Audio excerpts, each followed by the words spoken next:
28주일 하도록 하겠습니다. 제목은 성찬에 관하여 첫 번째 시간입니다. 75문 읽지 않고요. 제가 하면서 읽어가면서 그렇게 말씀을 드리겠습니다. 성찬에 관하여라고 말씀을 드렸는데, 이 성찬이 사실은 30주일까지 이어집니다. 28주일, 29주일, 30주일 이렇게 이어지게 되는데 꽤 많죠. 분량이 많습니다. 성찬은 뭐 그렇게 중요한 것인가? 그냥 어떤 예식 아닌가? 그것만 알려주면 될 텐데 왜 이렇게 길까라고 생각을 할 수가 있겠지만, 배경이 그렇습니다. 만들어진 배경을 생각해 보시면, 이게 이제 이 당시에 그 성찬에 대한 논쟁이 상당히 뜨거웠어요. 뭐 요즘에도 성찬에 대해서 여러 가지 견해가 나뉘기도 하지만 이 당시는 좀 더 뜨거웠습니다. 그래서 성찬에 대해서 성경적인 입장도 있지만 비성경적인 입장을 주장하는 사람들이 많았기 때문에, 교회에서 그러한 비성경적인 주장을 가지고 성찬식에 임하게 되면 성찬의 은혜를 받지 못하는 경우가 많았죠. 성찬이 상당히 중요하다는 것은, 그 교회의 표지가 무엇인가 라고 질문할 때 말씀과 성례와 권징, 이 세 가지를 얘기를 하거든요. 표지가 뭐냐? 교회인가 아닌가를 나타내는 특성적인 표시라고 보시면 돼요. 이게 교회인지 아닌지를 뭐를 통해서 알게 된다고요? 말씀과 성례와 권징. 말씀은 당연히 복음 설교고, 성례는 세례와 성찬을 얘기를 하는 거고, 권징은 권면과 징계. 권징 거의 다 잃어버렸기 때문에 오늘날 교회가 그럼 교회다운 모습이 없다고도 볼 수가 있겠죠. 복음 설교 많이 잃어버렸죠. 성찬 의미를 잃어버렸죠. 큰일 났죠. 이 세 가지가 교회의 표지예요. 그렇기 때문에 마귀가 뭘 공격하겠습니까? 참된 교회인가 아닌가를 나타내는 특성적 표시를 없애려고 하겠죠. 그래서 성찬도 많은 공격을 받았습니다. 지난 시간에 살펴봤지만 유아 세례가 많이 공격을 받았던 것처럼 성찬도 많은 공격을 받았습니다. 설교가 복음에서 벗어나면 복음을 잃어버렸기 때문에 교회라고 할 수 없듯이, 보이는 말씀인 성찬도 교회 안에서 바르게 시행되는지를 항상 살펴봐야 되는 거예요. 요리문답 작성 당시뿐만이 아니라 지금도 세례와 성찬을 바르게 이해하지 않고 함부로 시행하게 되면 사실 하나님께서 은혜의 방편으로 주셨음에도 불구하고 이것을 사용을 할 수가 없는 상태가 되어버리게 되죠. 그래서 우리는 하나님의 은혜를 듬뿍 체험하기 위해서라도 성찬에 대해서 바른 입장을 가지고 시행을 해야 된다는 것을 보게 됩니다. 본문 28주일은 우리가 살펴봤을 때 26주일 세례 부분과 굉장히 비슷한 내용들이 있습니다. 한번 간단하게 볼게요. 26주일 한번 펴보세요. 26주일 보면 끝에 질문만 볼게요. 69문 거룩한 세례에서 어떻게 깨닫고 확신합니까? 라고 나오죠. 75문은 성찬에서 어떻게 깨닫고 확신합니까? 라고 하죠. 질문이 똑같아요. 그리고 70문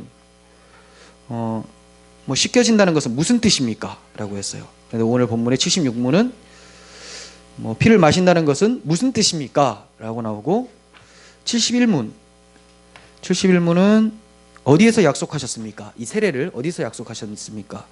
오늘 77문에서는 이 성찬을 어디에서 약속하셨습니까? 이러면서 근거를 대라고 얘기를 하죠.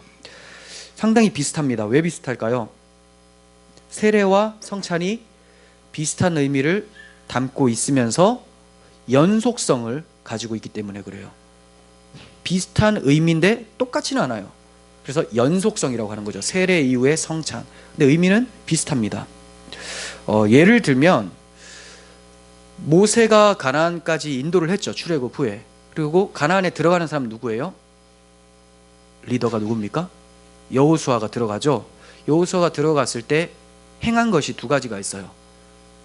할례를 행하라, 그리고 유월절을 지키라, 이거예요. 할례를 행하라, 유월절을 지키라. 왜 그러냐? 이 두 가지가 하나님 백성의 정체성을 드러냄과 하나님의 은혜를 기억하는 방법이기 때문에 그래요. 할례를 행하라. 근데 할례는 신약 교회에게는 무엇으로 바뀌었다고 합니까? 세례라고 했죠. 그럼 유월절은 성찬과 같은 의미로 이제 사용이 되어지는 거예요. 유월절에는 그냥 제사만 지내는 것이 아니라 그 제사 지낸 고기를 먹게 되죠. 어린 양의 피를 문설주에 바르고 그 고기를 가족들이 먹게 됩니다. 성찬, 이 할례와 유월절, 즉 세례와 성찬의 이 의미를 할례와 유월절이 담고 있던 거죠. 그래서 이 할례와 유월절이 상당히 밀접한 관계가 있듯이 세례와 성찬도 밀접한 관계가 있습니다. 왜 할례와 할례와 유월절이 밀접한 관계가 있습니까? 할례는 우리 인간의 노력으로는 살아날 수 없다, 이 얘기죠. 그러니까 하나님께서 우리를 죽이시고 새롭게 만드셔야지만 우리는 살 수가 있다, 이 내용이고, 유월절은 내가 도저히 감당할 수 없는 하나님의 진노를 어린 양이 대신 감당하고 우리는 그 양을 먹음으로써 그분 앞에 나아갈 수 있게 된다. 그 의미가 비슷해요. 그래서 할례는 한 번 시행을 하죠. 한 번, 평생에. 유월절은 매년마다 했습니다. 이와 같이 세례는 한 번 시행을 합니다. 하지만 성찬은 여러 번 계속 반복이 되어지죠. 이런 유사성이 있고 또 연속성이 있는 거예요. 75문을 보시면요, 그리스도께서 십자가 위에서 이루신 단번의 제사와, 자, 이건 십자가 대속 이렇게 보시면 되고요, 그의 모든 공효에, 이건 뭐예요? 십자가로 인해서 주어지는 은혜의 내용들, 이렇게 보시면 되죠. 공효, 효능. 저 공효에 당신이 참여함을 성찬에서 어떻게 깨닫고 확신합니까? 자, 세례 때도 이 참 질문이 어려워 보였지만 쉽게 말하면 그겁니다. 십자가 대속과 그 대속으로 인해서 주어지는 은혜의 풍성함을 성찬식이 어떻게 가르쳐주고 있습니까? 성찬식을 통해서 우리가 그걸 어떻게 발견합니까? 이 얘기예요. 그런데 여기서 두 가지를 또 얘기하죠. 깨닫고 확신합니까? 이렇게 얘기를 합니다. 이 말은 다르게 바꾸면 뭡니까? 깨닫는다는 말은 어떻게 표시를 하고 있습니까? 그리고 확신합니까는 어떻게 인을 치고 있습니까? 이 얘기거든요. 그러니까 표와 인이 되어지고 있죠. 즉 성찬식이 십자가 대속과 은혜의 참여함에 대해서 표시하고 인을 치고 있다라는 것을 얘기해요. 그러니까 성찬식이 임하는 모든 사람들은 뭘 알아야 돼요? 십자가 대속의 의미와 그리고 우리가 거기에 참여하게 된 것을 성찬식을 통해서 배우고 경험하게 된다는 거죠. 75 답을 보시면요, 그리스도께서 나와 모든 성도에게 그를 기념하여 이땐 떡을 먹고 이 잔을 마시라고 명령하시고 또한 이렇게 약속하셨습니다. 명령하시고 약속하셨습니다 라고 얘기를 합니다. 명령하고 약속하셨습니다. 초점이 이겁니다. 성찬은 하나님의 명령이고 약속입니다. 성찬은 내가 참여하고 싶으면 참여하고 불참하고 싶으면 불참하고 하는 이런 예식이 아니라는 거예요. 이 식탁의 주인은 예수님이죠. 예수님이 오라고 하면 오는 거고 안 된다라고 하면 안 되는 겁니다. 그런데 우리는 성찬식을 너무도 내 감정에 따라서 내 생각과 판단에 따라서 참여하고 불참하고를 결정을 한다는 거예요. 내가 기분이 오늘 좋지 않으니까 참여하겠다. 내가 하나님 앞에서 참 충성되게 살지 못했으니까 난 참여하지 못하겠다. 이러는 것 기준이 어디 있습니까? 나에 있다는 거예요. 나는 아직 자격이 안 되니까 안 되겠다. 참여하지 못하겠다. 또 반대로 내가 참여하지 않으면 내가 뭔가 큰 하자가 있다고 사람들이 생각할 거야. 그러니까 굉장히 심각한 죄를 범했음에도 불구하고 내가 참여함으로써 사람들한테 그런 인식을 안 주겠다라고 하는 거. 참여하면 안 되는 상황도 있어요. 그게 어떤 건 심각한 죄라는 것은 교회에서 권징이 시행되었을 때, 이거는 자숙기간이에요. 그 하나님의 그리스도의 몸에 참여되지 못한 그 상태를 간접적으로 이면서 실제적으로 경험하게 함으로써 이 성찬에서 제외된 것에 대한 괴로움, 그래서 이 심각성을 깨닫고 이제 회개하게 하기 위한 권징이죠. 권징의 이유가 목적이 그래요. 창피 주려고 하는 게 아니라 하나님과 관계가 끊어졌을 때 이 공동체에 속하지 못했을 때의 그 비참함, 이것을 알고 다시 한번 회개함으로써 하나님의 공동체에 들어오게 되는 거. 그러니까 회개하면 권징은 해벌이 됩니다. 이제 사라지게 되는 거예요. 이런 것들 받았을 때, 그리고 불신앙적인 상태, 이거는 우리가 살면서 어느 정도 죄를 지었고 이런 걸 말하는 게 아니라 예수를 나의 구주로 믿지 않는 상태가 되었을 때, 심각한 상태죠. 그런데도 성찬식이 있으니까 그냥 참여하는 거죠. 종교인인데 나는 신앙인인 것처럼 생각하고 사람들한테 보여주기 위해서 그렇게 참여하게 될 때, 그런 건 하면 안 되는 거예요. 근데 또 이럴 때는 이제 참여하면 안 되는데 참여하는 사람들이 있고, 내가 부족하게 산 것 같고 이런 것들은 모든 사람들이 다 느낍니다. 바울도 그렇게 느껴요. 내가 잘 살았다 이렇게 생각 안 합니다. 그럼에도 불구하고 하나님께서 부르시면 나가야 되죠. 왜냐하면 우리의 자격 때문에 가는 것이 아니라 하나님의 얼마든지 불러주시는 은혜 때문에 간다는 것을 인식하면서 나와야 돼요. 이 두 개가 균형을 이룰 필요가 있습니다. 그런데 많은 사람들이 그냥 다 자기 중심으로 생각하고 성찬에 참여하든지 참여하지 않든지, 그리고 심지어는 뭐 바쁜 일이 있어가지고 성찬식은 제가 오늘 좀 길어지니까 빨리 가야 될 것 같아요. 네, 그럼 참 안타깝죠. 성찬은 그냥 형식으로 주신 것이 아니라 실제적 은혜를 주시기 위해서 주신 건데, 나 그 은혜는 내가 볼 땐 좀 별로인 것 같으니까 빨리 가겠습니다 라고 하는 것들이 발생되는 것은 참으로 안타깝습니다. 예수님께서는 자신과 함께 십자가에서 못 박히고 다시 살아남을 믿는 모든 성도는 주님의 상에 참여하라고 말씀을 하셨어요. 이는 성찬 참여가 우리 자격에 있지 않고 불러주시고 명령하신 주님께 있음을 보여주고 있는 거죠. 그러므로 우리가 성찬에 참여할 때는 어떻게 나아가야 돼요? 나의 자격을 보는 것이 아니라, 나는 자격이 없지만 나를 위해 십자가에서 죽으시고 언약을 맺어주신 하나님의 은혜 때문에, 그리스도의 공로 때문에 나아간다 하면서 식탁에서도 하나님께 감사하게 되는 거예요. 세례와 비슷하죠. 나는 이제 세례받을 자격이 됐어, 이게 아니라 초점이 나와 같은 자를 하나님의 은혜로 불러주셨구나. 성찬식도 마찬가지예요. 그래서 성찬식을 하면 할수록 더 겸손해지셔야 되는 것이 맞습니다. 자, 그래서 성찬식을 은혜의 방편으로 제대로 하게 된 사람들은 더 겸손해지고 더 하나님께 감사하며 영광을 돌리게 되는 것입니다. 또 답을 보시면, 첫 번째, 주님의 떡이 나를 위해 떼어지고 잔이 나에게 분배되는 것을 내 눈으로 보는 것처럼 확실히 그의 몸은 나를 위해 십자가에서 드려지고 찢기셨으며 그의 피도 나를 위해 쏟으셨습니다 라고 합니다. 십자가 대속을 성찬 자체로 다시 한번 소개하고 있는 거죠. 주님의 떡이 나를 위해 떼어지고, 이제 떡이라고 하지만 이제 빵이죠. 빵을 이렇게 찢어가지고 서로 나눠 먹습니다. 원래는 예수님의 주님의 만찬, 최후의 만찬을 보면 같은 식탁 안에서 예수님이 찢어가지고 주시죠. 그 찢어지는 것. 그 찢어짐을 통해서 뭘 봅니까? 그리스도께서 나를 위하여 십자가에서 몸이 찢기셨구나. 먹으라 이거예요. 먹으라. 그리고 포도주를 통해서 주님께서 흘리실 피에 대해서 생각을 하게 되죠. 멍하니 오늘 요즘에 그 포도주는 좀 맛이 없나 봐요. 이런 거 하면 안 돼요. 요즘엔 카스테라가 좀 별론데 좀 맛있는 거, 좀 있는 거, 꿀 있는 거 이런 거 넣으면 안 됩니까? 라고. 초점은 그게 있는 게 아니에요. 맛있고 맛없고에 있는 것이 아니라 무엇을 상징하는가, 무엇을 상징하는가가 중요한 거죠. 그래서 확실이라고 얘기하는 이유가 뭡니까?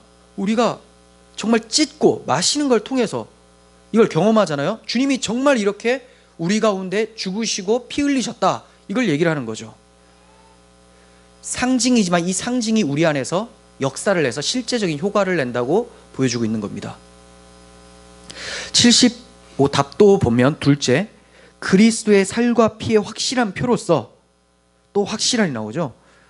주님의 떡과 잔을 내가 목사의 손에서 받아 입으로 맛보는 것처럼 확실히 주님께서는 십자가에 달리신 그의 몸과 흘리신 피로써 나의 영혼을 친히 영생에 이르도록 먹이우시고 마시우실 것입니다.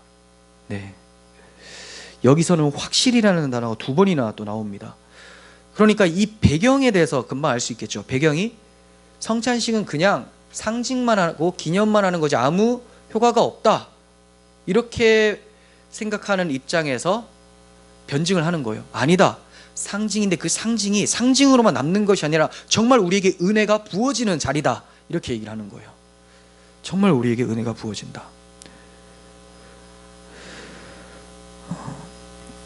그리고 이 성찬을 통해서 먹이시고 마시우게 한다.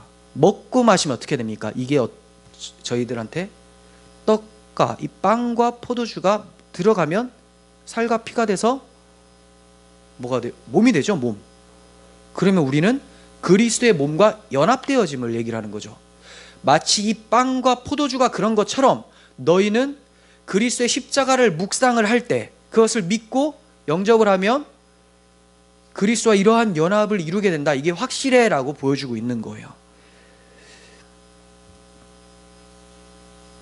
그러면 단순히 떡을 먹고 포도주를 마시기만 하면 은혜에 참여하는 것일까요? 아니죠. 그래서 진짜 먹고 마시는 것이 무엇인지 설명하기 위해서 76문이 주어지는 거예요. 그냥 단순히 이거 먹으면 우리가 은혜 받는데 해서 먹으면 아무 은혜가 없어요. 그럼 진짜 먹고 마시는 게 뭐냐? 76문 봅니다. 십자가에 달리신 그리스도의 몸을 먹고 그의 피를 흘리신 피를 마신다는 것은 무슨 뜻입니까? 그것은 믿는 마음으로 그리스도의 모든 고난과 죽음을 받아들이고 이로써 죄사함과 영원한 생명을 얻는 것이며, 나아가서 그리스도 안에 또한 우리 안에 거하시는 성신으로 말미암아 우리가 그리스도의 거룩한 몸에 더욱더 연합됨을 의미합니다.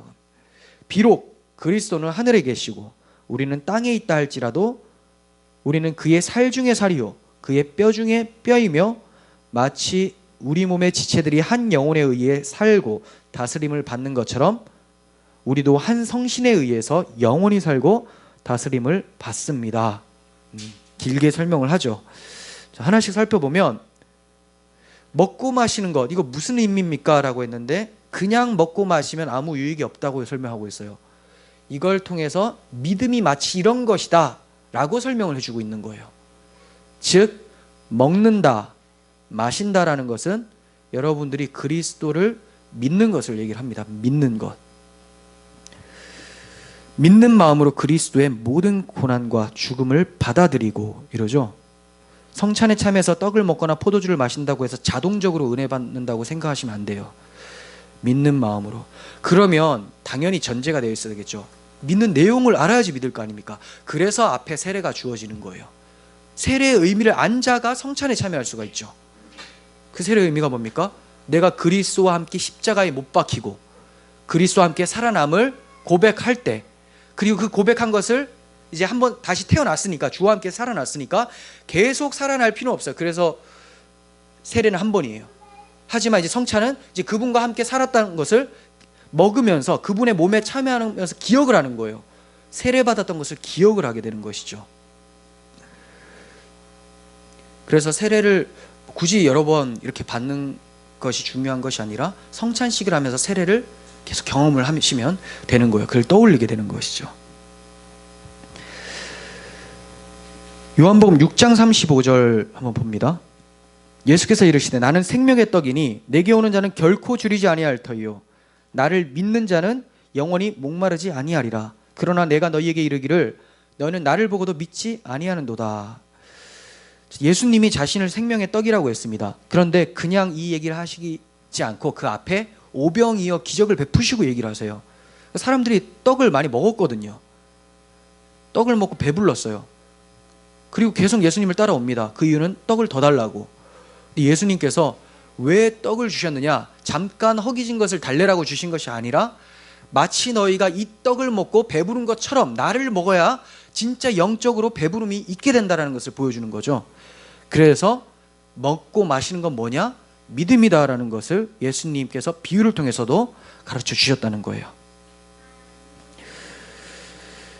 76문에서는 이로써 죄사함과 영원한 생명을 얻는 것이다 라고 얘기를 하고 있죠. 76문 답에서 이로써 죄사함과 영원한 생명을 얻는 것이다.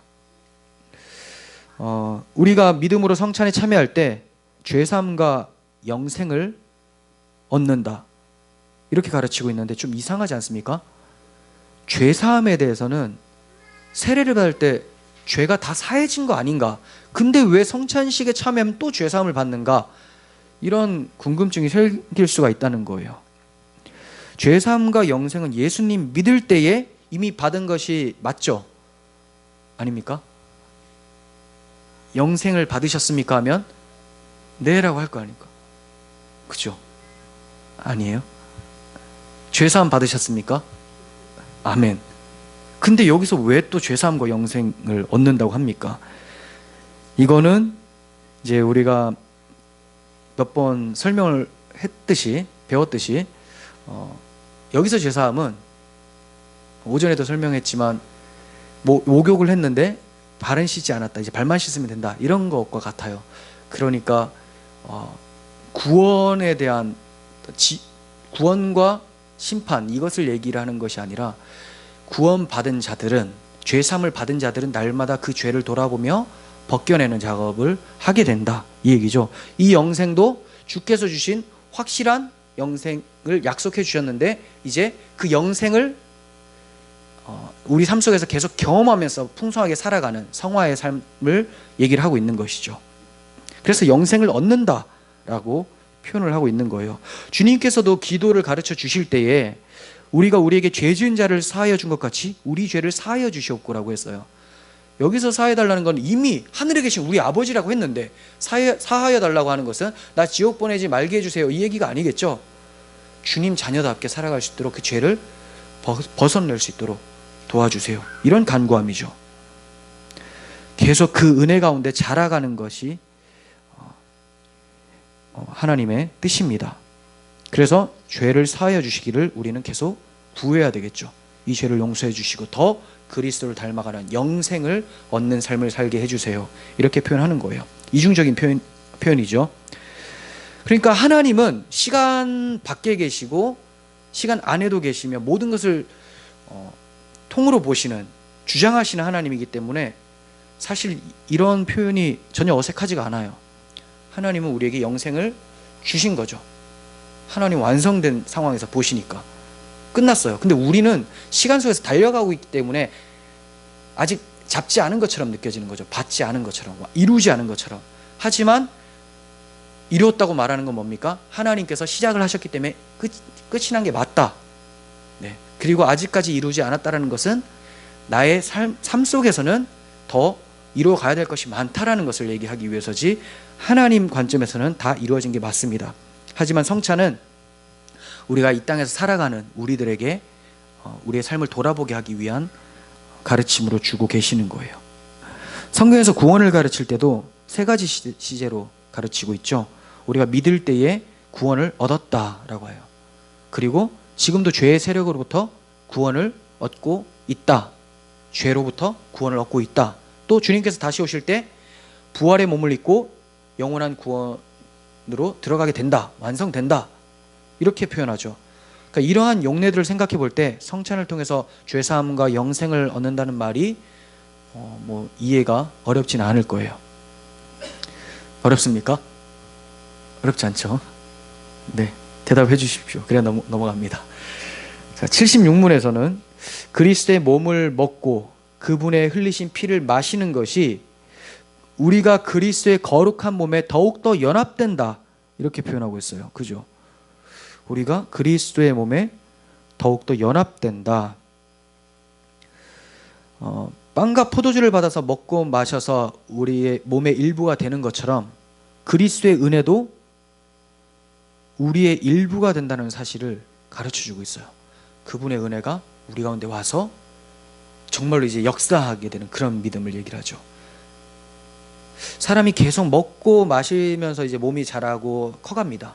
이와 같이 그리스도의 은혜를 먹고 자라는 것이 바로 성찬이라는 거예요. 그걸 연합이라고 또 얘기를 하죠. 주님의 은혜 가운데서 자라면서 주님과 연합도 더 점점 깊고 풍성해져요.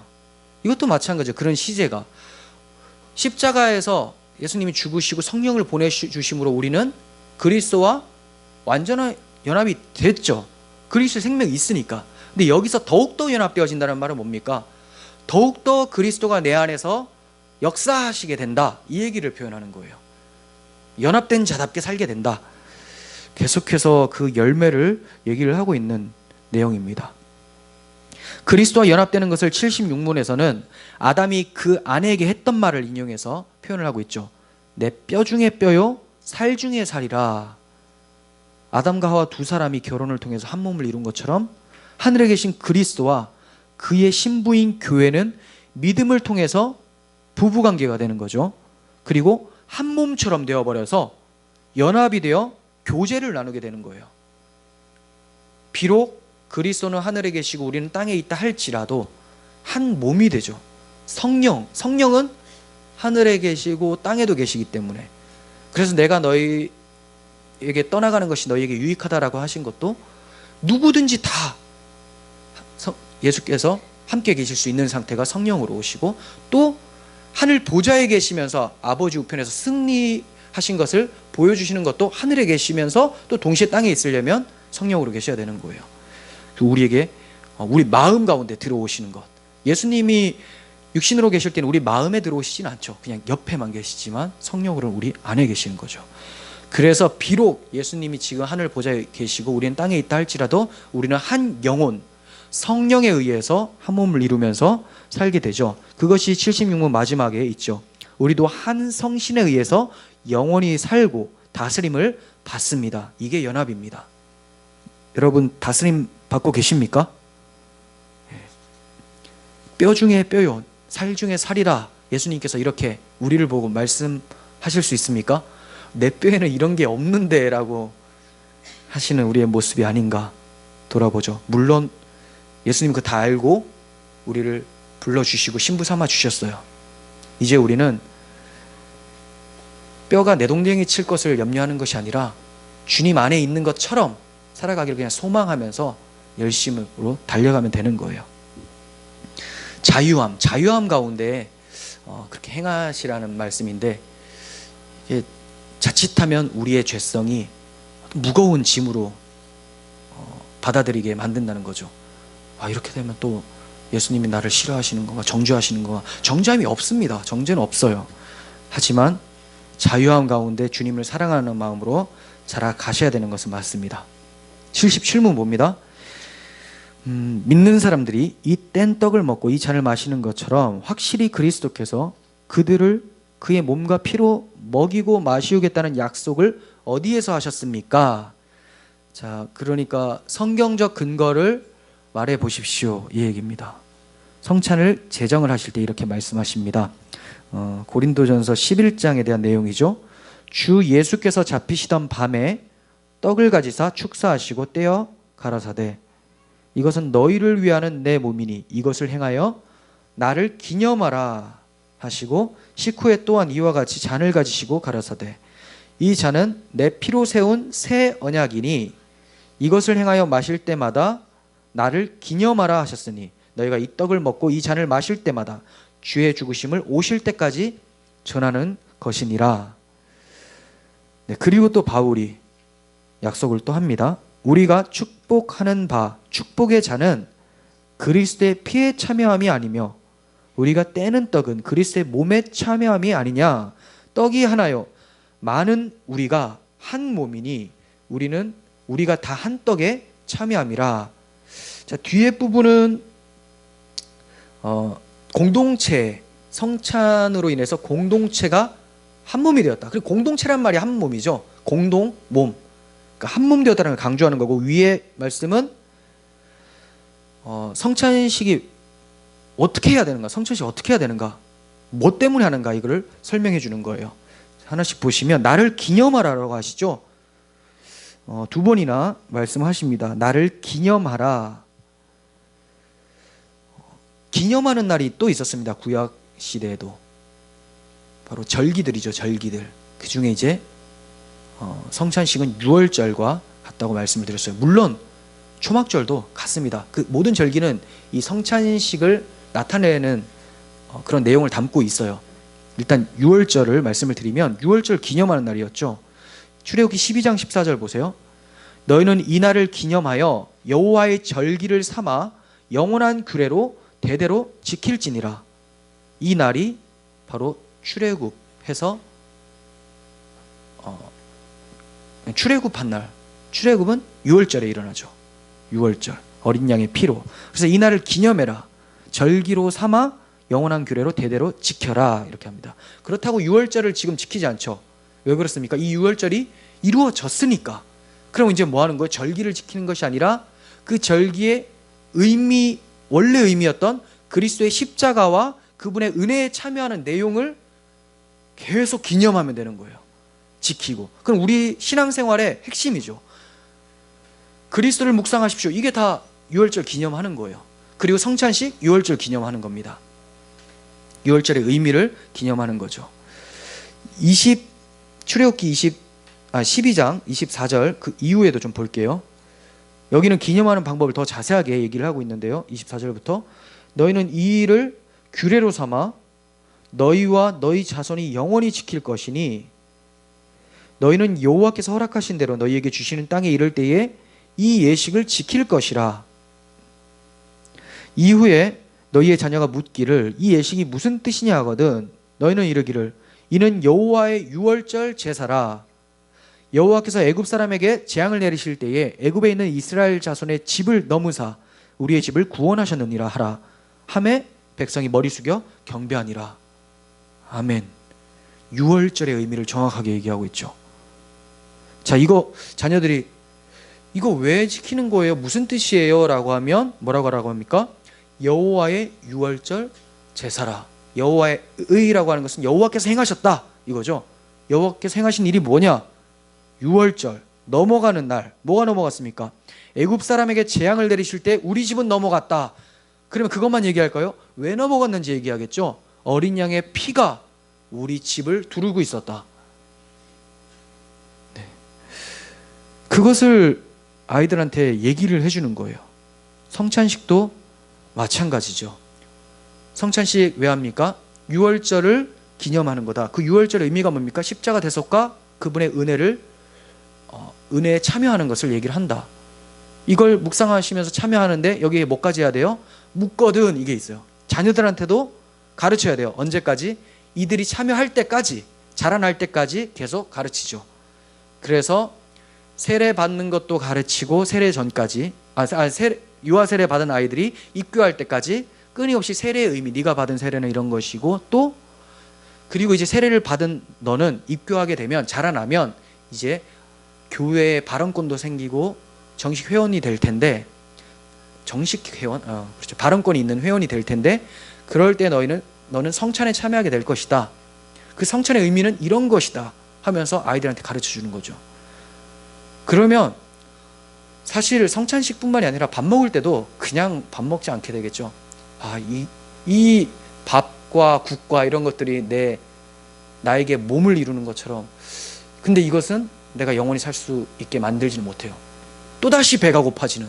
하지만 그리스도로 채우면 나의 영혼을 살찌우게 되고 영생을 얻게 된다는 것을 경험하게 가르쳐줘야 되는 것이죠.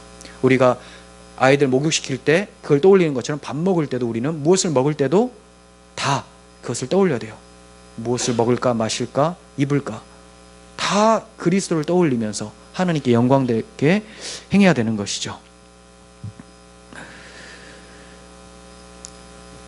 유월절에 이스라엘 백성은 가족적으로 출애굽의 구원을 기념하고 그들에게 구원을 베푸신 여호와를 경배했습니다.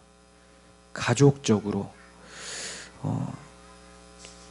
그러니까 우리가 지금 교회라는 것은 이스라엘 백성도 되고 이스라엘 백성 안에 한 가정도 돼요. 교회는. 그리고 우리도 교회 안에 가정들이 있잖아요. 이와 같이 성찬에 참여한다는 것은 유월절에 참여한다는 것은 공동체 의식으로 묶인다는 것을 아셔야 돼요. 그래서 나만 그리스도의 몸이 아니라 저 친구도 그리스도의 몸이다. 저 형제도 그리스도의 몸이다. 이걸 알 때에는 그분을 위해서 기도하고 그분을 위해 헌신하게 되겠죠. 모든 몸은 자기를 위해서 헌신하게 됩니다. 그러니까 우리가 그리스도의 몸이라면 그게 나라면 또 다른 나예요. 사실 또 다른 나가 아니라 또 다른 예수. 나도 그리스도 안에 있으니까 또 다른 예수로 안에 들어가 꽉 차 있는 것이죠. 그렇기 때문에 우리는 나를 자기 부인을 하라는 이유가 내가 부인되면 예수만 튀어나오고 저 사람도 자기만 부인되면 예수만 튀어나오고 이러면 예수만 남으니까 건강한 예수의 몸이 되어지는 거죠. 그래서 공동체 의식이 참 중요합니다. 성찬을 하면서 나는 여기서 은혜 많이 받아야지 이것뿐만이 아니라 우리는 한 몸 공동체다. 저를 위해 기도해 줘야 되겠다. 그리고 저의 연약함을 내가 안아줄 수 있어야 되겠다. 이런 성숙한 교회가 되어야 되는 거예요. 이렇게 가족들이 공동체로 이제 성찬에 참여하고 유월절에 참여하게 될 때 유월절 기념하라고 이렇게 얘기를 합니다. 근데 왜 기념하라고 할까요? 기념이라는 단어를 생각해 보면 생각을 한쪽으로 달아가지고 꽉 뭉쳐진다라는 이 무슨 기자더라? 코 이렇게 그물 같은 거 할 때 끝에 뭐라고 하지? 코 맞나? 네, 그거 있잖아요. 그물 쫙 당기면 콧뜰에 사투리 같은데 그물 코. 예, 그것처럼 생각이 여기에 쫙 매어 달리는 것을 얘기를 해요. 그러니까 예수를 기념하라, 유월절을 기념하라 라는 것은 거기에 의미로 쫙 모든 생각이 들어가는 거예요. 근데 왜 이렇게 기념을 해야 되는가? 왜 거기에 모든 생각을 맞춰야 되는가? 그거는 거기에 기대하는 바가 있기 때문에 그래요. 기대, 소망하는 바가 있어요. 그들이 어린 양의 피로 구원받은 이를 기념하는 것은 앞으로 나타날 큰 구원자를 기대하는 거죠. 어린 양이 자기의 구원자라고 생각 안 해요. 그걸 통해서 앞으로 진짜 어린 양, 하나님의 어린 양이신 그리스도가 오실 것을 기대하기 때문에 기념을 하는 거예요. 옛날만 회상하면서 옛날에 참 좋았지, 하나님 이렇게 해주셨지, 이것만 하면 발전이 없어요. 발전이. 근데 그것을 했으면 하나님께서 이렇게 해주셨다. 하지만 여기서 끝난 것이 아니라 그분이 반드시 구원자를 보내셔서 나를 온전한 곳으로 인도하실 것이다까지 생각을 하는 거죠. 기대하는 거죠. 그래서 기념하라고 하는 거예요. 예수께서 잡히시던 밤에 제정하신 성찬도 마찬가지입니다. 우리는 떡을 떼고 포도주를 마시면서 예수님께서 우리 죄를 위해서 십자가에서 달리신 것을 기념을 합니다. 그리스도의 보혈이 보혈로 우리의 죄가 용서를 받고 우리가 그리스도와 연합해서 죄사함과 영생을 얻게 되는 것을 기념을 하죠. 근데 바울은 성찬에 대해서 또 이렇게까지 얘기합니다.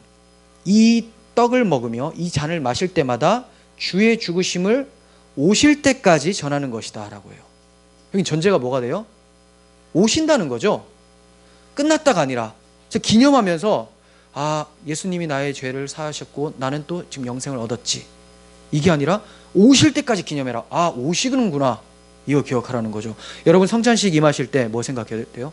지금은 이걸 우리가 떡과 포도주로 먹으면서 영적 임재를 누리지만 주님 다시 오실 때는 우리의 몸이 새롭게 되어지고 죄성이 하나도 없는 그 상태에서 그리스도와 온전한 연합을 이룬다는 그 기대감 가지고 성찬에 참여하시면 힘이 나죠. 소망이 있죠. 세상이 아무리 어렵고 쓰러져가고 말세에 고통하는 때가 보여져도 주님이 다시 오신다라는 기대감으로 성찬에 참여하면 다시 일어날 수 있는 힘이 생기게 됩니다.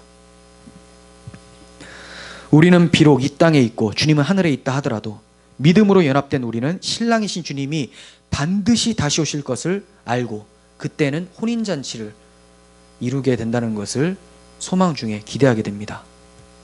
주님께서는 우리가 성찬에 참여하는 동안에 과거를 돌아보면서, 즉 칭의를 돌아보면서 동시에 미래, 영화로움을 기대하게 하십니다. 우리는 주님의 혼인잔치에 참여할 때까지 순결한 신부로서 성찬에 참여하며 하루하루를 살아가야 됨을 배우게 돼요. 우리가 성찬을 바르게 행하지 못하는 이유가 뭡니까? 주님을 기억하고 주님과 연합해서 살지 못하기 때문이죠. 주님을 기념을 잘 안 합니다. 주께서 행해 주신 일과 그분의 약속을, 다시 오실 것에 대해서 생각을 안 하죠. 주님의 연합을 온전히 경험하지 못하고 있기 때문에 성찬식도 굉장히 부족한 부분 상태로 드리게 됩니다. 죄인인 사람은 본성상 자기중심적이기 때문에 주님을 기념하지 않고 자기를 기념을 많이 합니다. 내가 한 일, 내가 이랬느니, 그래서 참여할 때 내가 이거 참여할 수 있을까? 맨날 이런 거. 주님을 생각하라는 거예요. 아까 그랬죠? 우리의 자격은 원래 없습니다. 하지만 주님이 행하신 일 때문에 그 자격이 주어진 거예요. 그래서 나아갈 수 있는 거죠. 성찬식 나아갈 때마다 뭘 생각합니까? 주님이 행하신 일을 기념을 하는 것이죠. 주님께서는 우리 자신을 기념하지 말고 주님을 기념하라고 말씀하세요. 자기중심적인 우리가 이제는 하나님 중심적으로 살 수 있도록 성찬이라는 은혜의 방편을 우리에게 주셨어요. 그러므로 우리는 부지런히 이 은혜의 방편을 사모함으로써 붙잡아서 하나님께서 주신 은혜를 누리며 하나님께 영광 돌리는 삶을 살아가야 됩니다. 저와 여러분이 주님 다시 오실 때까지 주님의 십자가 대속을 기념하고 또 믿음으로 주와 함께 연합되어 살다가 주님 다시 오심을 기대하는 그런 우리들이 되었으면 좋겠습니다. 기도하겠습니다. 거룩하신 하나님, 그 거룩에 나아갈 수 없을 만큼 죄인이지만 하나님께서 행해 주신 그리스도로 덧입혀 주신 거룩함, 의로움 때문에 주 앞에 나아갑니다. 주님께서 불러주셔서 주의 성찬에 참여할 때마다 우리가 주의 몸과 주의 살과 피로써 주의 몸에 연합된다는 것을 보게 하여 주시고, 그렇게 주와 한 몸이 된 자답게 주님 오실 때까지 거룩함을 유지하며 살 수 있도록 도와주시옵소서. 예수님의 이름으로 기도합니다. 아멘.